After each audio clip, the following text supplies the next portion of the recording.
Olá, seja muito bem-vindo às redes sociais da Igreja do Coração. Mais uma vez aqui nos reunimos para estudarmos a Escritura Sagrada. Estamos caminhando com a carta de Paulo aos Romanos toda quinta-feira às 8 horas. E já chegamos no capítulo 12. Hoje nós vamos falar justamente sobre o capítulo 12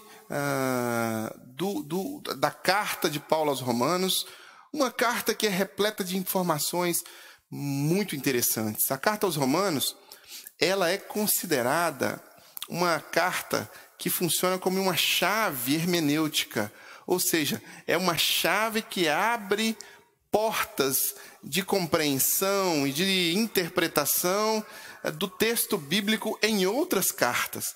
Se você pega a carta aos Romanos, você fala sobre justificação, eleição, predestinação, você fala sobre redenção, você fala sobre doutrinas da graça, você fala sobre doutrinas de santificação, doutrinas do Espírito Santo. Então a carta aos Romanos é uma carta riquíssima, que quando associada a outros textos da Sagrada Escritura, produzem um profundo ensinamento que nos ajudam a trilhar a nossa vida cristã, a nortear a nossa vida cristã e a nos proporcionar uma bússola ética, moral, doutrinária. A carta aos Romanos, ela é muito importante, por isso nós estamos dedicando aqui, a cada quinta-feira, 30 minutinhos do nosso tempo para refletir sobre porções de Romano. Então, te convido já para a gente abre o texto sagrado quando nós estamos no culto, mas talvez você esteja acompanhando aí no seu celular, está segurando o celular, não dá para você abrir, vai aparecer na sua tela aí para facilitar para você. Romanos, capítulo 12, versículo 1. Passemos a leitura do texto. Portanto, irmãos, rogo-lhes, pelas misericórdias de Deus, que se ofereçam em sacrifício vivo, santo e agradável a Deus. Este é o culto racional de vocês. Não se amoldem ao padrão deste mundo, mas transformem-se pela renovação da sua mente, para que sejam capazes de experimentar e comprovar a boa, agradável e perfeita vontade de Deus. Por isso, pela graça que me foi dada, digo a todos vocês, ninguém tenha de si mesmo um conceito mais elevado do que deve ter. Mas, ao contrário, tenha um conceito equilibrado de acordo com a medida da fé que Deus lhe concedeu. Assim como cada um de nós tem um corpo com muitos membros, e estes membros não exercem todos a mesma função, assim também em Cristo, nós que somos muitos, formamos um corpo, e cada membro está ligado a todos os outros. Temos diferentes dons de acordo com a graça que nos foi dada. Se alguém tem o dom de profetizar, use-a na proporção da sua fé. Se o seu dom é servir, sirva. Se é ensinar, ensine. Se é dar ânimo, que assim faça. Se é contribuir, que contribua generosamente. Se é exercer liderança, que a exerça com zelo. Se é mostrar misericórdia, que o faça com alegria. Vamos fazer uma pausazinha aqui, o apóstolo Paulo depois vai falar a respeito do amor. Mas este texto que nós lemos aqui, ele é muito interessante e nos traz profundos ensinamentos, muitos e profundos ensinamentos para a prática da vida cristã. Ele começa conclamando, fazendo um desafio para que os irmãos apresentassem as suas próprias vidas, né? As suas próprias vidas. Aqui há uma transição. Se você está acompanhando esse estudo há mais tempo, você já ouviu isso, né? Há uma transição aqui. Eles estão saindo de um costume cultural religioso da antiga aliança e agora estão pactuando uma nova aliança. E o apóstolo Paulo está fazendo essa amarração doutrinária nesse pacto da nova aliança, nesse pacto do novo testamento, do novo compromisso. que é celebrado em Jesus. Tanto o Antigo Testamento quanto o Novo Testamento, ambos são celebrados em Jesus.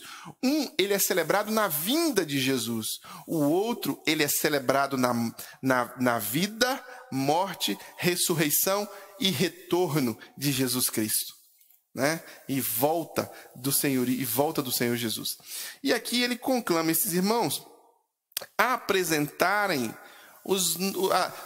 peço aos irmãos, conclamo, irmãos, rogo, né? Eu rogo aos irmãos que apresentem, pelas misericórdias de Deus, que ofereçam em sacrifício vivo, santo e agradável a Deus. Oferecer o quê? Se oferecer. Aqui você precisa entender a linguagem que Paulo está usando e a metáfora que Paulo está aplicando aqui. Ele está apontando para a antiga aliança, para os pactos feitos na antiga aliança. Ele está apontando para os rituais da antiga aliança.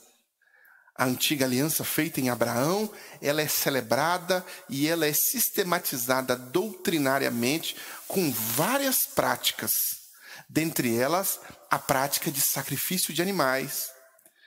Um cordeiro sem mancha, sem mácula, ele era sacrificado, por exemplo, no período da Páscoa, para celebrar o dia em que o anjo da morte passou por cima na casa dos hebreus e, através da morte desse animal, através do sangue desse animal derramado e aspergido nas portas das casas dos hebreus, o anjo da morte passou por cima. Passar por cima. Páscoa. Então, havia várias ofertas colocadas no altar do Senhor que eram queimadas, que eram sacrificadas. Aqui nós estamos tendo uma transição. E nessa transição o apóstolo diz, o apóstolo roga, o apóstolo pede, rogo-vos, pois, irmãos, pelas misericórdias de Deus, que apresenteis os vossos corpos, as vossas vidas, que vocês se apresentem como sacrifício santo, vivo, santo e agradável a Deus. Aqui o apóstolo Paulo conclama a estes irmãos, e por extensão a todos nós cristãos, que nos aproximemos de Deus, colocando no altar de Deus não mais o que a matéria produz, né? Não é a ideia de colocar no altar de Deus algo material. Eu vou sacrificar um animal e aquele animal ali vai agradar o coração de Deus e Deus vai me perdoar o pecado. Não. Aqui o convite do apóstolo é que essa mente seja mudada, este pensamento seja transformado, metanoia. Aqui o apóstolo Paulo convida as pessoas a se entregarem a Deus. Rogo-vos, pois, irmãos, pela compaixão de Deus, que apresenteis os vossos corpos como sacrifício vivo, santo e agradável a Deus. Este versículo inaugura o capítulo e já inaugura com um estrondo doutrinário e teológico impressionante.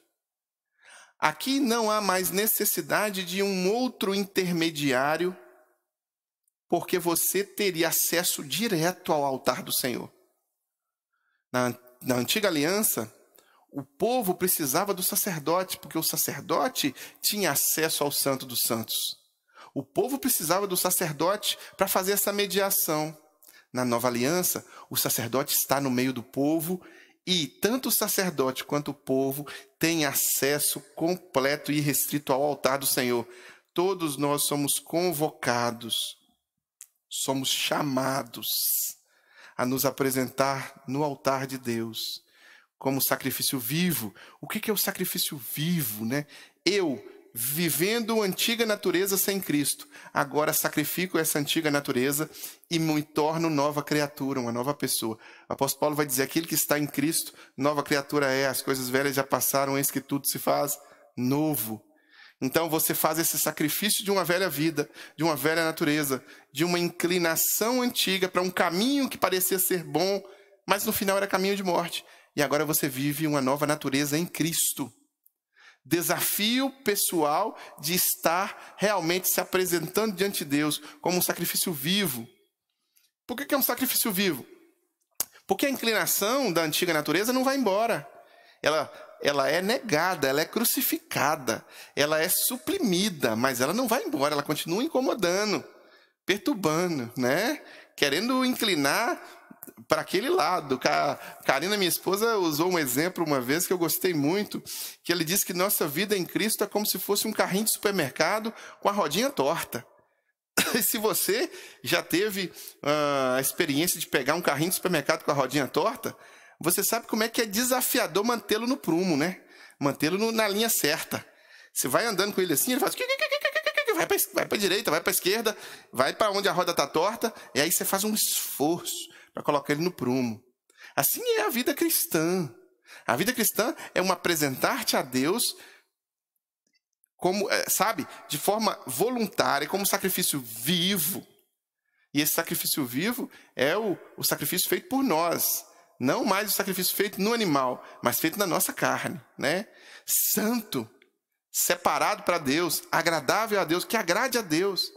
Então o apóstolo Paulo já começa mudando o paradigma, reorientando, porque Jesus, que era o Cordeiro de Deus que tira o pecado do mundo, se sacrificou como realmente o Cordeiro de Deus que tira o pecado do mundo, e agora não mais haveria necessidade de nós passarmos por rituais de purificação.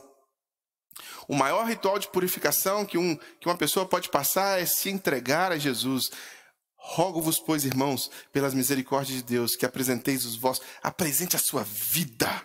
E aí você se apresenta diante de Deus e você é o sacrifício vivo, santo e agradável a Deus, que é o quê? Que é o vosso culto racional, que é o culto racional de vocês. E neste praticar culto racional, né? Cultuar a Deus, adorar a Deus e entregar a vida a Deus, ele indica para uma prática de negação da velha natureza, de negação das velhas práticas, de negação da inclinação que o mundo perdido tem, né? E não se amoldem ao padrão deste mundo, mas transformem-se pela renovação da sua mente, para que sejam capazes de experimentar e comprovar boa, agradável e perfeita vontade de Deus. Para experimentar a boa, agradável e perfeita vontade de Deus, é preciso passar por um caminho, um trilho. E o primeiro passo, segundo o apóstolo Paulo, é não se amoldar ao padrão do mundo. Agora este, que se apresentou como sacrifício vivo, santo e agradável a Deus, ele não deve permitir que o mundo que o cerca possa moldar a sua mente. E isso acontece diariamente. Nós temos pessoas que estão numa estrutura religiosa e que elas permitem que o mundo ao seu redor molde a sua mente, e que quando eles estão envolvidos no contexto religioso, eles estão envolvidos num contexto puramente de práticas ritualísticas religiosas. Mas que quando fecha a porta do templo, fecha a porta da religião, a prática lá fora no mundo, ela é diferente do que o texto sagrado, do que a palavra de Deus diz. O desafio do cristão é se apresentar a Deus como obreiro, né, se apresentar a Deus como sacrifício vivo, santo e agradável a Deus, e não se amoldar ao padrão do mundo. Então você caminha em direção a Deus e você dá as costas para o mundo, dá as costas para a prática do mundo. E como é que você faz isso? Renovando o seu entendimento, renovando a sua mente. Não vos conformeis com este mundo, mas transformai-vos. Não se amoldem ao padrão do mundo, mas renove sua mente. Traga para sua mente novidade de vida.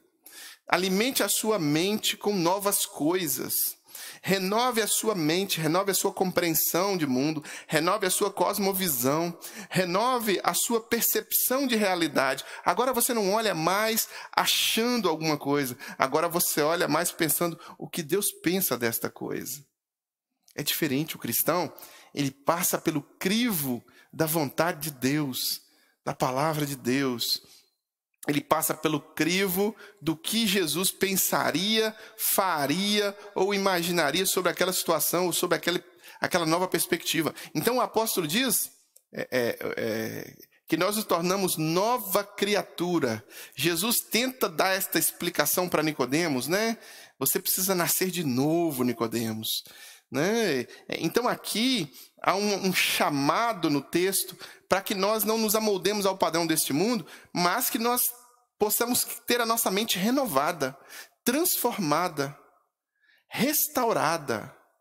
E essa mente restaurada, transformada, esta mente que agora experimenta novos valores, novos padrões morais, éticos, novas escolhas, cultivo de uma disciplina espiritual, cultivo de oração, da palavra de Deus. Agora, esta vida, ela sim, ela é capaz de experimentar e comprovar a boa, perfeita e agradável vontade de Deus.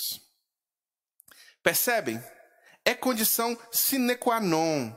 Sem você ter uma mente renovada, sem você não permitir que o mundo entre e faça a sua cabeça e te influencie, você não consegue experimentar, muito menos comprovar a boa, agradável, perfeita vontade de Deus. Mas quando você não se amolda ao padrão do mundo, mas renova sua mente a partir dos princípios da Sagrada Escritura, a partir da pessoa, da obra, dos exemplos e dos ensinamentos do Mestre Jesus Cristo, a partir da obra transformadora e renovadora do Espírito Santo na sua vida. Aí você experimenta boa, agradável e perfeita vontade de Deus. É um trilho que você vai passar, é um degrau, outro degrau, para chegar na vontade de Deus. E aí aqui o apóstolo traz uma clareza de explicação. Você lê o texto, você vê muito claro que nós nos apresentamos diante de Deus, que nós somos o sacrifício vivo, santo e agradável a Deus, e que nós nos mantemos nesse altar do Senhor, não permitindo que o mundo faça a nossa cabeça, molde o nosso padrão de comportamento, e renovando a nossa mente através dos ensinos dos ensinos e da obra do Mestre Jesus, da doutrina apostólica, dos ensinos da palavra de Deus, da comunhão com os santos, né? São tantas as possibilidades que Deus nos dá para poder renovar nossa mente e nos tornar em nova criatura, né?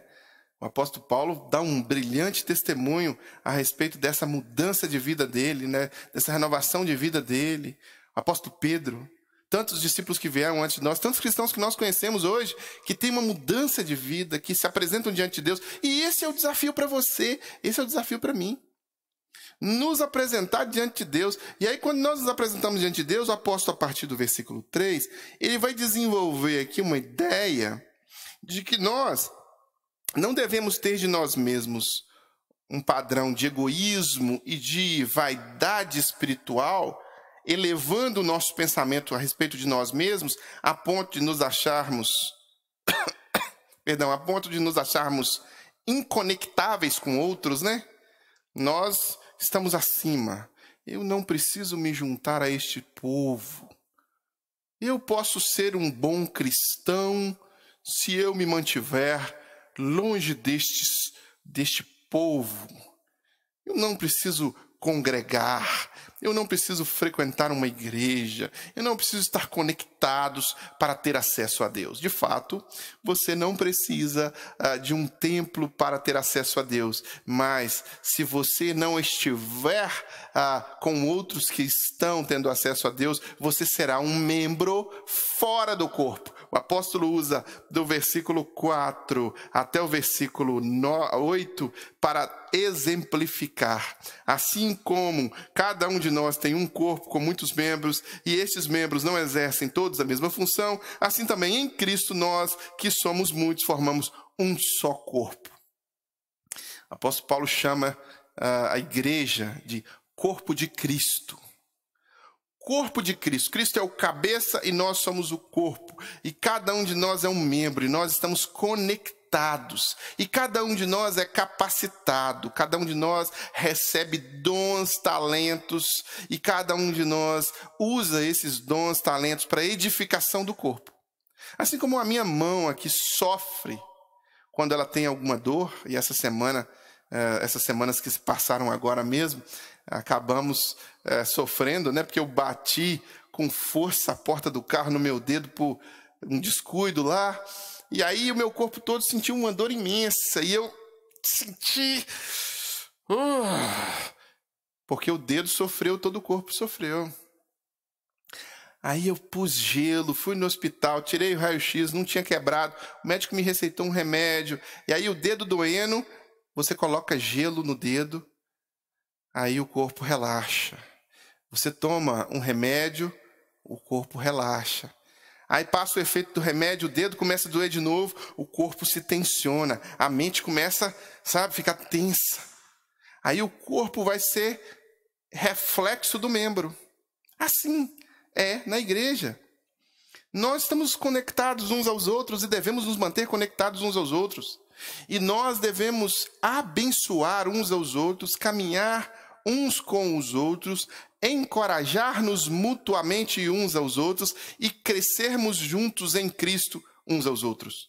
Não existe uma possibilidade de um cristianismo desconectado da realidade da conexão com outros cristãos.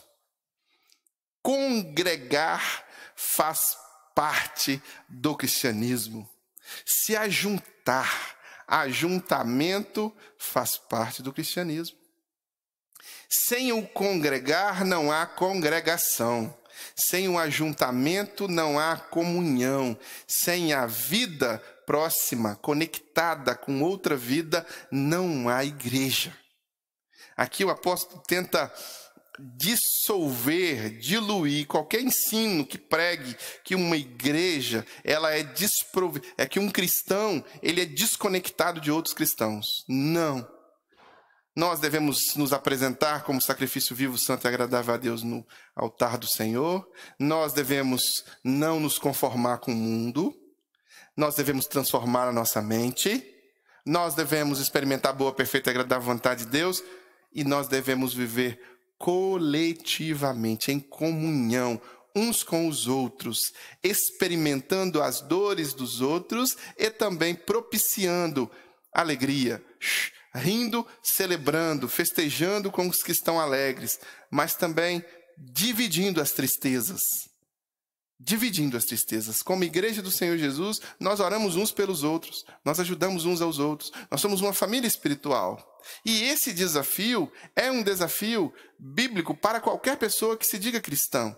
Estar junto com outros cristãos, estar conectado a outros cristãos, ser igreja, viver como igreja e desfrutar como igreja das coisas boas que isso pode propiciar.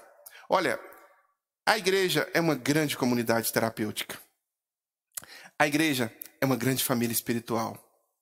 A igreja ela é um grande hospital da alma, da vida, da prática. É na igreja que nós vemos pais ajudando outros pais nas dificuldades para com seus filhos. Filhos vendo exemplos de outros filhos e se inspirando. É na igreja que nós vemos esse fluir da seiva, né? É um galho conectado a outro galho, ligado a outro galho, e todos os galhos ligados ao tronco que é Jesus, e essa seiva espiritual transformadora, operando de forma sobrenatural e ajudando uns aos outros. Então, seja igreja, esteja com a igreja, não se afaste da igreja, tenha comunhão com a igreja, viva servindo a igreja. O apóstolo vai mencionar, se você tem dons, coloque os dons a serviço do corpo de Cristo. Quer seja o dom, o talento, o que você tiver, coloque à disposição para dar fruto. Porque um cristão, ele dá fruto, e esses são os desafios que neste momento agora eu gostaria de deixar para você que nos acompanha. Você que nos acompanha, você que leu comigo o texto sagrado. Primeira coisa, se aproxime de Deus. Procura apresentar-te a Deus procure se colocar como sacrifício vivo, santo e agradável a Deus. Transforme a sua mente. Renove a sua mente, coloque a sua mente nos moldes, sendo moldada pelo Espírito Santo, sendo moldada pela palavra de Deus. Experimente a vontade de Deus através disso, e ao experimentar a vontade de Deus, transborde na vida de outras pessoas, sendo membro do corpo de Cristo. Seja membro ativo em sua igreja. Se você está na Grande Belo Horizonte, eu te convido a ser membro ativo aqui na Igreja do Coração. Nós nos localizamos bem próximo à PUC, na Avenida Dom José Gaspar, número 185, no bairro Coração Eucarístico. Venha, participe conosco, esteja junto, participe de um grupo de oração, celebre a Deus, adore a Deus no culto todos os domingos às 18 horas conosco. Envolva-se na escola bíblica, matricule-se na escola bíblica dominical. Esteja envolvido em um pequeno grupo. Esteja envolvido em servir os necessitados, cooperando para que de alguma forma os necessitados recebam as cestas básicas que nós entregamos semanalmente. Esteja disposto a arregaçar as suas mangas e dizer: olha, eu quero me envolver mais na igreja, eu quero fazer mais, eu quero propagar a palavra, eu quero ser um pregador, eu quero tocar no louvor, eu quero me envolver com o trabalho de limpeza que acontece na igreja aos finais de semana, eu quero me envolver nos ministérios, eu quero me envolver no ministério infantil, que nós chamamos carinhosamente de alegria, né? Ministério com crianças da Igreja do Coração. É o Ministério Alegria. Você pode servir a Deus de alguma forma na sua igreja. Você pode se envolver de alguma forma. Então, sinta-se encorajado e desafiado a se envolver. Se você não está fazendo nada, chegou a hora de arregaçar as mangas. Chegou a hora de fazer. De edificar a igreja. Pastor, eu posso edificar a igreja também através dos meus dízimos e ofertas? É óbvio, é obrigação cristã. Então você, envolvido com a sua igreja, envolvido com a Igreja do Coração, agora, deixe na sua tela aí a chave Pix financeiro@igrejadocoração.com. Através dela você contribui e você fortalece os trabalhos. Porque você soma o seu dízimo, o meu dízimo, o dízimo de outras pessoas, e nós podemos potencializar o trabalho, honrar com os nossos compromissos financeiros, honrar com aluguel, luz, com as despesas que a internet dá, com as despesas que os necessitados geram, porque nós atendemos também os necessitados. Esse é um dos papéis da igreja no mundo. Com o trabalho missionário da igreja. Então, quando você contribui, você de fato está fazendo o papel de cristão. Então, envolva-se. Esteja conosco. Eu vou orar agora, agradecendo a Deus por esse tempo que passamos juntos, pedindo a Deus por sua família. Mas também eu vou orar para que você arregace as mangas. Se você já se entregou a Jesus, que você se arregace as mangas. Se você não se entregou a Jesus ainda, que você se entregue arregaçando as mangas. Procura apresentar-te a Deus. Procura realmente se entregar como sacrifício vivo, santo e agradável a Deus, que é o culto racional. E não se conformando com o mundo, mas transformando sua mente, experimentando a vontade de Deus e sendo igreja. Sendo o corpo de Cristo, se envolvendo como membro do corpo de Cristo. Oremos. Pai, em nome de Jesus, agora oramos ao Senhor, pedindo a tua bênção sobre a vida desta pessoa que me ouve agora. Peço a tua bênção pela essa família representada. Nos abençoe e nos guarde. Que, ó Deus, este momento em que nós refletimos juntos nesta poderosa palavra da tua que vem inspirada pelo Senhor através do apóstolo Paulo, que ela possa penetrar em nosso coração e transformar nossa alma. Que sejamos realmente pessoas que buscam estar no teu altar, apresentando como sacrifício vivo, santo e agradável ao Senhor, não nos conformando com o mundo, mas transformando a nossa mente, experimentando a tua vontade e sendo corpo e sendo membro no corpo de Cristo, envolvendo com a tua igreja, com o teu reino. Cele isso nas nossas vidas, em nome de Jesus. Amém, amém e amém. Amém, meus queridos. Que Deus abençoe você, que Deus seja com você, que esta realidade que nós refletimos hoje seja prática. Comece já, hoje, agora, nesse momento.